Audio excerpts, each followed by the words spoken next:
Hey guys, how are we doing? It is Martin and Cliffe here. Welcome to this week's video. And over the last couple of weeks, if you've watched my videos, and thank you for watching if you have, please subscribe if you're not already, and click that thumbs up. Very much appreciate that. But over the last couple of weeks, as I've been sort of going through stuff, and now I finally have my rig set up and everything else, I've hinted that I would probably be redoing my pedal board at some point, and I thought I would just explain a little bit about that. So my pedal board is based around an RJM Mastermind PBC 6X, which is a fantastic bit of kit. It's really clever in terms of the way it can route stuff. It sounds utterly transparent. It's really good. But I just don't know that what I'm doing at the moment demands a switching system, or indeed a switching system is actually benefiting me at all. I've also got it MIDI controlling my timeline, but I'm not sure whether I want to stick with the timeline as my delay of choice.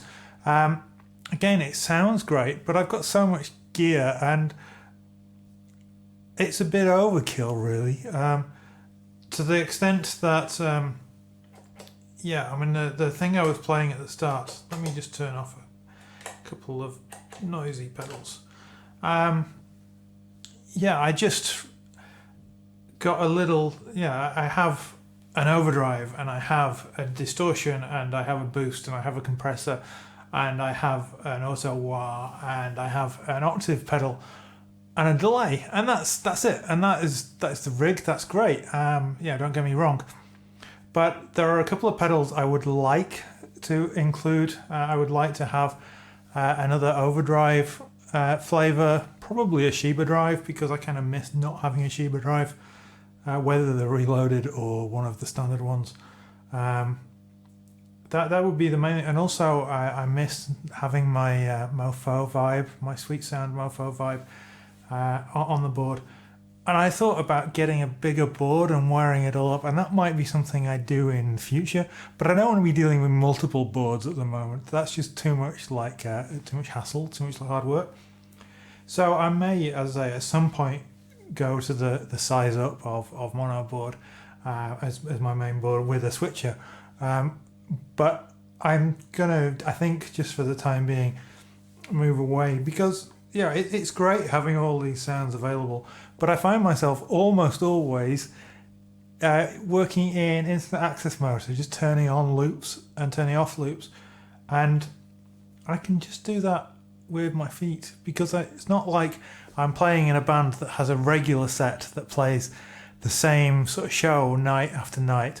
That I can fully appreciate that. If I was in that environment, that would be fantastic. And this as a tool, I could load the set list in, I could save the presets per song, load the set list into it over USB. It'd be absolutely brilliant if I was doing that. But in my context, certainly as a new musician in Bucharest, where I'm not really playing with other people at the moment, and where I'm mostly jamming and writing and being creative, I don't know that the features that this has are something that are benefiting me. In fact, to the point that they're slightly detrimenting me. Now, this isn't a minimalism thing. I'm not going to get rid of my PBC 6X, although I might get rid of one of them because I have two. I have the red one from the first batch of limited editions, and then I have the blue one from the second batch of limited editions. I may keep them. I've got other stuff, plenty of other stuff to sell. But that and the timeline would free up space to do other things that I think would make my life a little bit more interesting and help me be more creative, in the sense of not having to use just presets and specific sounds. So I think that's something I'm going to go with. But for the time being, basically, I have a number of preset sounds. So I have my clean sound.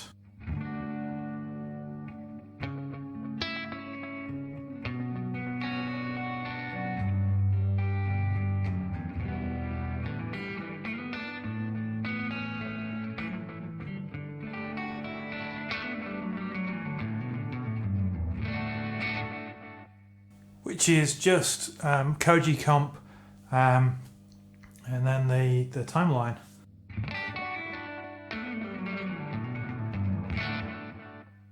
And then I have a drive sound, a kind of crunchy sound, which introduces the Royal Blue Overdrive, turns off the compressor.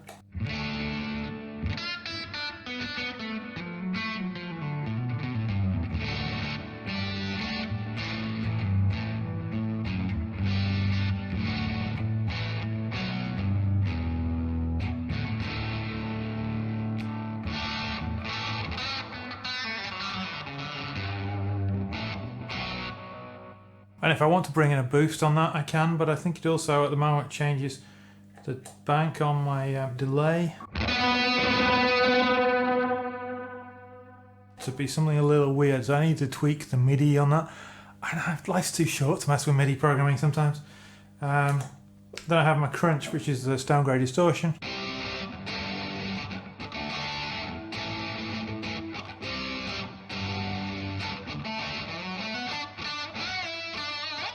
Which is a great sound, don't get me wrong. And then I have a lead tone, so there's no delay on that, I don't think. That's just, it's just distortion, and then the reverb in the amps. And then I have a lead tone, which is, what's that? The distortion into the boost, and then into the delay.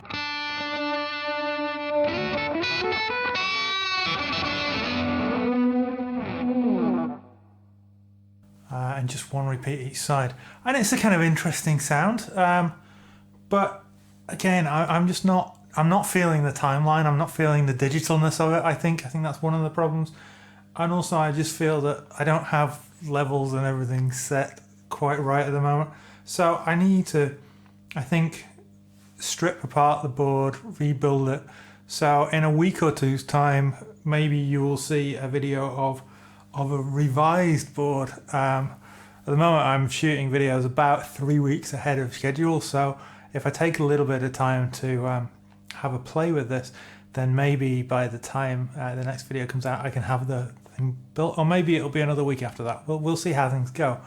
But yeah, just to basically let you know that it is in a state of flux, and this is why. Yeah, the Mastermind is brilliant piece of kit, and if you're doing that kind of gig, it's fantastic. The timeline is a brilliant delay if you are doing the kind of things that it wants, but I kind of just like simple analog or analog sounding delays. My Mad Professor Deep Blue delay is a better sounding delay for me personally. So that is just just some pedalboard musings on why I'm temporarily, I think, at least going to move away from switching gear. I still have my old RJM gear. I still have my original 2 Masterminds and my 3 mini effect gizmos and a couple of switch gizmos and a mini line mixer. I think that's it. But I've got lots of old RJM stuff. RJM make fantastic stuff, but I just feel that it's, for me, time to move on to something a bit more traditional, as in just a string of pedals in order. So yeah, that's my thoughts at the moment. Thanks for watching. As I said at the top, please give this video a like, comment, let me know if you've moved away from a switching rig to a standard pedalboard rig. If you're even downsized your pedalboard, or maybe you built a huge pedalboard with multiple switches and all that kind of stuff. I'd love to know what you're using. And if you have any thoughts or advice for me. But yeah, take care guys. I will see you soon.